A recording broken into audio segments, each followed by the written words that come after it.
কৃষক বন্ধু প্রকল্পে যে সমস্ত উপভোক্তা রয়েছে তাদের জন্য অত্যন্ত সুখবর। কৃষক বন্ধু প্রকল্পের খরিফ সিজনের টাকা আমরা প্রত্যেকে জানি 29শে জুলাই সেই টাকাটা মুখ্যমন্ত্রী মমতা বন্দ্যোপাধ্যায় বোতামটিকে কিন্তু রাজ্য তরফ থেকে কিন্তু প্রতিটা উপভোক্তার ব্যাংকের অ্যাকাউন্টে পৌঁছে দেয়। বিভিন্ন জেলার উপভোক্তারা টাকা পেয়ে গেছে ইতিমধ্যে এবং বিভিন্ন জেলায় এখনও পর্যন্ত কিন্তু কৃষকেরা টাকা পায়নি। বিভিন্ন ভিডিওর মাধ্যমে কিন্তু কমেন্ট করে আমাদেরকে জানা যাচ্ছে।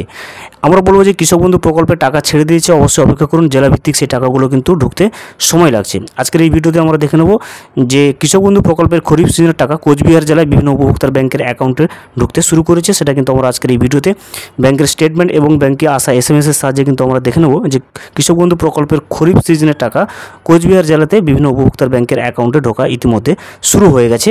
এছাড়া তাদের যে আমরা আর অন্যান্য কোন কোন জেলায় ঢুকতে শুরু করেছে ইতিমধ্যে সেই বিষয়টাও কিন্তু আমরা দেখে নেব।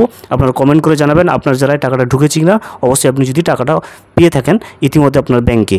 ভিডিওটি বিস্তারিতভাবে দেখে নেওয়ার আগে ছোট্ট একটা অনুরোধ, যদি চ্যানেলে নতুন হয়ে থাকেন অবশ্যই চ্যানেলটা সাবস্ক্রাইব করে রাখবেন এবং নোটিফিকেশনটা অন করে রাখবেন এই ধরনের সমস্ত আপডেট সবার আগে পাওয়ার জন্য। চলুন আজকের আপডেটটা আমরা বিস্তারিতভাবে দেখে নিই।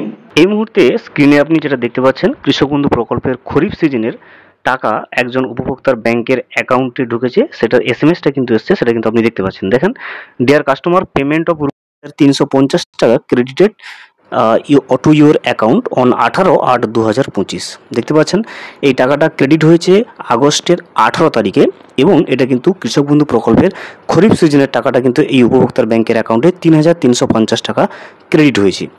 এরপরে কিন্তু আমরা অন্য একটা স্টেটমেন্ট দেখে নেব যেখানে অন্য একটা উপভোক্তার ব্যাংকের অ্যাকাউন্টেও কিন্তু একই ডেটে কিন্তু কৃষক বন্ধু প্রকল্পের খরিফ সিজনের টাকাটা ঢুকেছে। আপনি দেখতে পাচ্ছেন, দেখুন স্টেটমেন্টটা যে ব্যাংকে যে টাকাটা ক্রেডিট হয়েছে সেটা ব্যাংক থেকে এসএমএস এসছে, ডিয়ার কাস্টমার, পেমেন্ট অফ ₹4,950 টাকা ক্রেডিটেড টু ইউর অ্যাকাউন্ট, এবং এটাও কিন্তু ডেটটা দেখতে পাচ্ছেন 18/8/2025, অর্থাৎ 18 তারিখে, আগস্টের 18 তারিখে কিন্তু এই টাকাটা এই উপভোক্তার ব্যাংকের অ্যাকাউন্টে কৃষক বন্ধু প্রকল্পের খরিফ সিজনের টাকাটা কিন্তু ঢুকতে শুরু করে দিয়েছে এখনো পর্যন্ত। এরপরে আমরা একটা কমেন্ট দেখে নেব। গতকালকের ভিডিওতে কিন্তু একজন কমেন্ট করেছিল যে ওনারাও কিন্তু টাকাটা ঢুকেছে কৃষক বন্ধু প্রকল্পের খরিফ সিজনের টাকাটা, সেটা কিন্তু আমরা এই মুহূর্তে কিন্তু দেখে নেব। দেখুন, উনি কিন্তু কোচবিহার জেলা থেকে বলছেন এবং কোচবিহার জেলাতে কিন্তু ইতিমধ্যে কৃষক বন্ধু প্রকল্পের খরিফ সিজনের টাকাটা কিন্তু ঢোকা শুরু হয়ে গেছে বিভিন্ন উপভোক্তার ব্যাংকের অ্যাকাউন্টে। এই মুহূর্তে স্ক্রিনশটটা আপনি দেখতে পাচ্ছেন। দেখুন, এটা গতকালকের ভিডিওতে একজন উপভোক্তা কমেন্ট করেছে যে কোচবিহার থেকে পেলাম 4,950 টাকা, অর্থাৎ এই উপভোক্তা একজন বাসিন্দা এবং ইনিও কিন্তু কৃষক বন্ধু প্রকল্পের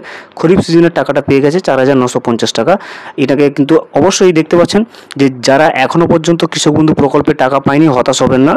কৃষক বন্ধু প্রকল্পের খরিফ সিজনের টাকা কিন্তু ছেড়ে দেওয়া হয়েছে 29শে জুলাই এবং সেটা কিন্তু উপভোক্তাদের ব্যাংকের অ্যাকাউন্টে ঢুকতে বিভিন্ন জেলা ভিত্তিক বিভিন্ন সময় লাগছে। যদি এখনও পর্যন্ত আপনি না পেয়ে থাকেন অবশ্যই অপেক্ষা করুন এবং কোন জেলা থেকে বলছেন অবশ্যই কমেন্ট করবেন। ওই জেলায় কৃষক বন্ধু প্রকল্পের কোনো উপভোক্তার ব্যাংকের অ্যাকাউন্টে টাকা ঢুকলে অবশ্যই আমরা আপডেট দিয়ে রাখবো চ্যানেলে। এবং আপনি যদি ইতিমধ্যে কৃষক বন্ধু প্রকল্পে টাকা পেয়ে থাকেন, কোন জেলা থেকে বলছেন সেটাও অবশ্যই আমাদেরকে জানাবেন, তাহলে অবশ্যই কিন্তু আমাদের আপডেট দিতে সুবিধা হবে যে আপনি কোন কোন জেলা থেকে টাকা পেয়েছেন অথবা কোন কোন জেলা থেকে আপনারা এখনো পর্যন্ত টাকা পেলেন না। ভিডিওটি সম্পূর্ণভাবে দেখার জন্য অসংখ্য ধন্যবাদ। এখনো পর্যন্ত যদি চ্যানেলে নতুন হয়ে থাকেন এবং সাবস্ক্রাইব না করে থাকেন অনুগ্রহ করে চ্যানেলটা সাবস্ক্রাইব করে পাশে থাকবেন।